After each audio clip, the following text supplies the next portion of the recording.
পৃথিবী দ্রুত গতিতে এগিয়ে চলছে। প্রযুক্তির অসাধারণ উন্নতির ফলে আমরা প্রতিদিন নতুন কিছু দেখে অভ্যস্ত হচ্ছি। তেমনই একটি প্রযুক্তি যা আমাদের যাতায়াতের ধারণাকে বদলে দিতে চলেছে, তা হলো হাইপারলুপ ট্রেন। উড়োজাহাজের চেয়েও দ্রুত গতিতে ছুটতে সক্ষম এই ট্রেন আমাদের ভ্রমণের অভিজ্ঞতাকে পুরোপুরি বদলে দেবে।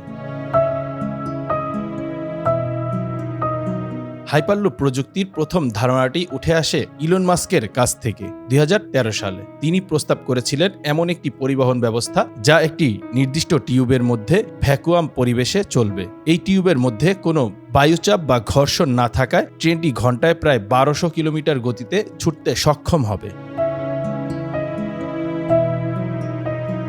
কিন্তু হাইপারলুপ কেবল ধারণাতেই সীমাবদ্ধ থাকেনি। ইতিমধ্যে বেশ কয়েকটি কোম্পানি এই প্রযুক্তি নিয়ে কাজ শুরু করেছে। ভার্জিন হাইপারলুপ এবং স্পেসএক্সের মতো প্রতিষ্ঠান এই প্রযুক্তিকে বাস্তবে রূপান্তরের লক্ষ্যে কাজ করে যাচ্ছে। তারা ইতিমধ্যে পরীক্ষামূলক ট্রেন চালানো শুরু করেছে এবং তা সফলভাবেই সম্পন্ন করেছে।